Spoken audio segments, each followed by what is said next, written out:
Hello friends, welcome to my all friends. In this new video lecture, we are talking about that human physiology related NET MCQs के बारे में आज हम discuss करेंगे. Okay, previous video lecture में we are discussing that plant physiology part 1 हमने discuss किया था, जिसमें हमने 25 MCQs देखे थे. ओके, लेकिन अब मैं बात करने जा रही हूँ human physiology related to that animal. Okay, human की पर्टिकुलर फिजियोलॉजी की बात करेंगे हम कि जिसमें आते हैं फर्स्ट ऑफ ऑल एनिमल्स. हमने प्लांट फिजियोलॉजी की बात कर ली, लेकिन अब हम बात करेंगे ह्यूमन फिजियोलॉजी की.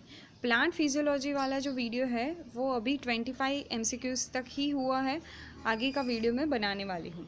ओके, तो फर्स्ट ऑफ ऑल अगर आप मेरी चैनल पर नए हो तो इसे सब्सक्राइब कर दीजिएगा और इस वीडियो को लाइक कर दीजिएगा. ओके, तो फर्स्ट शुरू करते हैं. First question is that which of the following tissue which is produce the voluntary body movements. तो इनमें से कौन सा ऐसा मसल्स है जो वॉलेंटरी बॉडी मूवमेंट्स को शो करता है. तो we are know that skeletal muscles is a provided the voluntary movements, right. So that skeletal muscles is called that voluntary muscles. 41 number का क्वेश्चन हम देखेंगे. Which of the following best illustrate homeostasis. यहाँ में से किस option में homeostasis का best example हमें बताया गया है. Homeostasis is a one type of the condition the body which maintain the overall physical as well as chemical concentrations in our body. Okay, this is called that homeostasis. यानी कि हम ऐसे कह सकते हैं कि होम्योस्टेसिस अगर होगा तो क्या होगा, बॉडी जो है वो हेल्दी रहेगा. ओके, तो इनमें से the best option is that when the blood CO2 increases you breathe faster and get rid of the CO2. Okay, तो जैसे ही ब्लड में CO2 की कॉन्सेंट्रेशन बहुत ही ज़्यादा बढ़ जाती है, तब क्या होता है, हमारा शरीर जो है वो ब्रीथिंग एक्टिविटी उसकी बहुत ही ज़्यादा फास्ट हो जाती है, क्योंकि हमें जल्दी से जल्दी कार्बन डाइऑक्साइड को बाहर निकालना है. This is a example of that homeostasis. Okay, then after 42 number का क्वेश्चन पर देखें तो how does gastrovascular cavity which is differing from that alimentary canal. Okay, तो gastrovascular cavity which is found in that coelenterata और also called as a lower invertebrates. Okay, coelenterata में gastrovascular cavity पाई जाती है.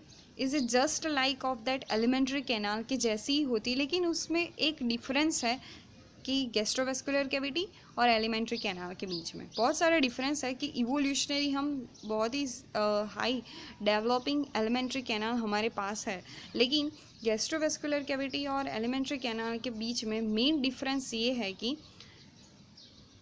Has only single opening. Okay, gastrovascular cavity जो है only single opening से वो क्या होती है, ओपन होती है. ओके, देन आफ्टर वहीं से उसको एग्जिट किया जाता है, यानी कि जो भी एक्सक्रीटरी प्रोडक्ट जो फॉर्म होगी उसे वन ओपनिंग के थ्रू ही उसे बाहर एग्जिट किया जाएगा. लेकिन अगर हम बात करें एलिमेंट्री कैनाल की, तो एलिमेंट्री कैनाल ऐसी नहीं है, उसमें 2 ओपनिंग्स होते हैं. ओके,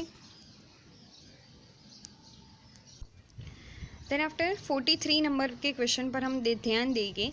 तो most of the nutrients molecules which are absorbed by in the humans की अगर पर्टिकुलर बात करें तो जो भी मोस्ट ऑफ द न्यूट्रिएंट्स है वो कहाँ पर एब्जॉर्ब होते हैं, स्मॉल इंटेस्टाइन में, right. The largest variety of the digestive enzymes function in the, तो बहुत ही ज़्यादा वैरायटी में यानी कि diversity of the digestive enzymes, हमें बहुत सारे एंजाइम्स, अलग अलग टाइप के एंजाइम्स हमें कहाँ पर दिखने को मिलते हैं, फंक्शन करते हुए कहाँ पर दिखने को मिलते हैं, तो स्मॉल इंटेस्टाइन में. क्योंकि स्मॉल इंटेस्टाइन में ही क्या होता है, कंप्लीट डाइजेशन होगा, यानी कि वहाँ पर कार्बोहाइड्रेट्स का, प्रोटीन्स का एज वेल एज लिपिड्स का भी पर्टिकुलर complete digestion होने वाला है. so that variety of digestive enzymes which is found in that small intestine.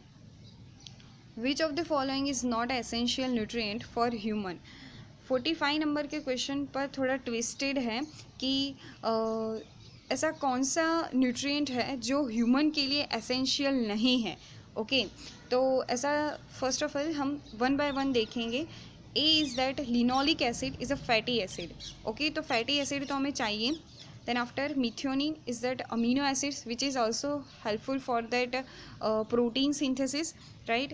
Then after ascorbic acid जो विटामिन है. ओके, द बी ऑप्शन पर अगर ध्यान देंगे तो B is that glucose is a monosaccharide. Okay, जो एसेंशियल न्यूट्रिएंट नहीं कहा जा सकता, क्योंकि हम उसे क्या करते हैं, हर रोज़ हमारे जो कार्बोहाइड्रेट है जो हम लेते हैं हमारे फूड में ऐसे, वो क्या करवा देते हैं ग्लूकोज. मान लीजिए कि हमने स्टार्च लिया.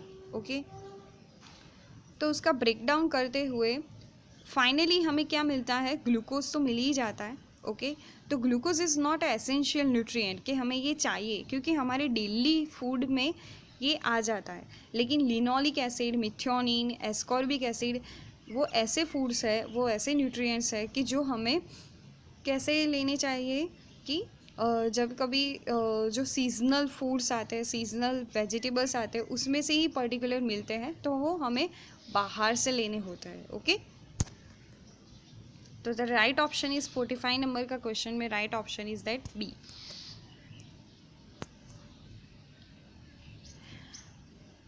Individual lacking adequate levels of enterogestrone would have the greatest difficulty of the digesting. Okay, तो यहाँ पर एक क्वेश्चन है, आपको ट्विस्ट करते हुए रखा गया है. यहाँ पर ध्यान दीजिएगा कि अगर एंटेरोगेस्ट्रॉन की कमी हो गई, ओके, तो किस पर्टिकुलर डाइजेशन पर ज़्यादातर अफेक्ट होगी. ओके, तो एंटेरोगेस्ट्रॉन के फंक्शन पर अगर हम ध्यान दें तो आपको जल्दी आंसर मिल जाएगा कि enterogastrone which is inhibited activity of the gastric glands as well as also called as a gastrone. Gastrone की एक्टिविटी को यानी कि गैस्ट्रिक ग्लैंड्स यानी कि HCl की एक्टिविटी को वो क्या करता रहता है, इनहिबिट करवाता है. लेकिन अगर एंटेरोगेस्ट्रॉन ही कम है तो HCl ज़्यादा सिक्रीट होगा. ओके, HCl ज़्यादा सिक्रीट होगा यानी कि एसिडिक एनवायरनमेंट ज़्यादा होगा. Okay, in this acidic environments में किसका डाइजेशन नहीं हो सकता. We know about that acidic condition में फैट्स यानी कि लिपिड्स का डाइजेशन नहीं हो सकता. सो दैट अगर एंटेरोगेस्ट्रॉन का लेवल कम हो गया है तो ग्रेटेस्ट डिफ़िकल्टी डाइजेशन में किसको होगी, फैट्स को. Okay,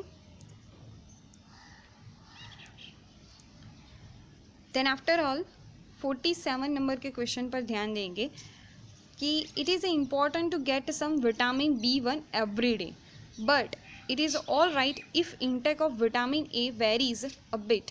Y. तो ऐसा हमें होता है कि विटामिन ए जो है वो हमें हर रोज़ नहीं लेंगे तो चलेगा, लेकिन विटामिन B1 को लेना एवरी डे लेना बहुत ही ज़रूरी है. तो ऐसा क्यों है.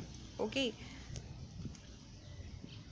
तो ऐसा इसलिए है कि vitamin A can be stored by the body. Okay, but vitamin B1 can not store. Okay, so that every day हमें क्या करना होगा, एवरी डे हमें vitamin B1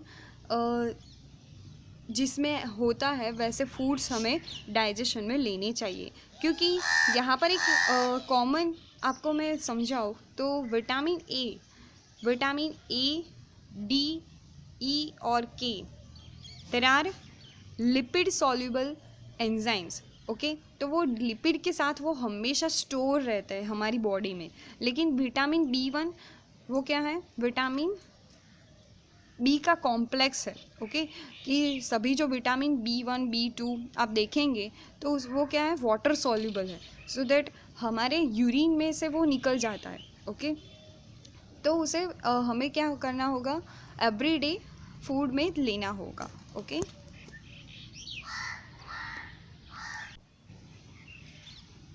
then after 48 number के क्वेश्चन पर आए हैं हम. How would you expect the digestive system of a hog, a carnivore, to compare with that sparrow, a seed eater. Okay, तो हम क्या करेंगे, हॉग की डाइजेस्टिव सिस्टम और स्पैरो की डाइजेस्टिव सिस्टम को कंपेयर करेंगे. Hog is a carnivore and sparrow is a seed eater.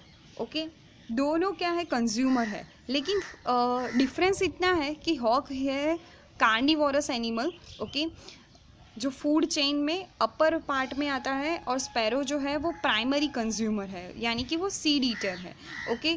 तो उसकी डाइजेस्टिव सिस्टम को अगर हम कंपेयर करें तो उसमें हमें ये पाया जाता है कि the sparrow digestive system would be longer, because the sparrow is a one type of that herbivore, okay. उसे हर्बीवोर भी कहा जाता है, लेकिन ऑब्वियसली उसे कंप्लीट हर्बीवोर नहीं कहा जा सकता, ओके।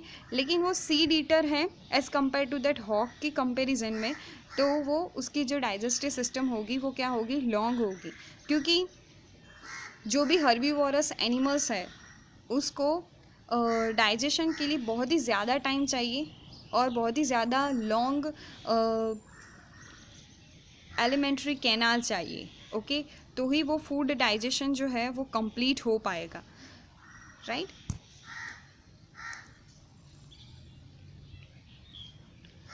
देन आफ्टर 49 नंबर के क्वेश्चन पर ध्यान दीजिएगा कि gallstone surgery sometimes require for that gall bladder be remove, the patients are then advised to avoid ingesting large amount of fat because क्यों हमें जो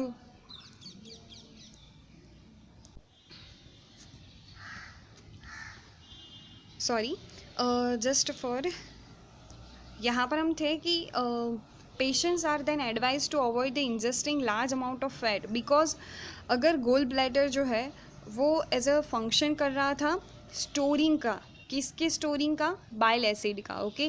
कि अगर गोल ब्लैडर को अगर रिमूव करना है, ओके, गोल ब्लैडर को रिमूव करने का अब डॉक्टर बोल रहे हैं, तो आपको क्या ध्यान में रखना होगा कि पेशेंट्स को एडवाइस दी जाती है कि फैट मॉलिक्यूल्स लार्ज अमाउंट में इंजेस्ट ना करें, because the gallbladder which stores a large quantities of the bile and releasing when it's necessary, okay.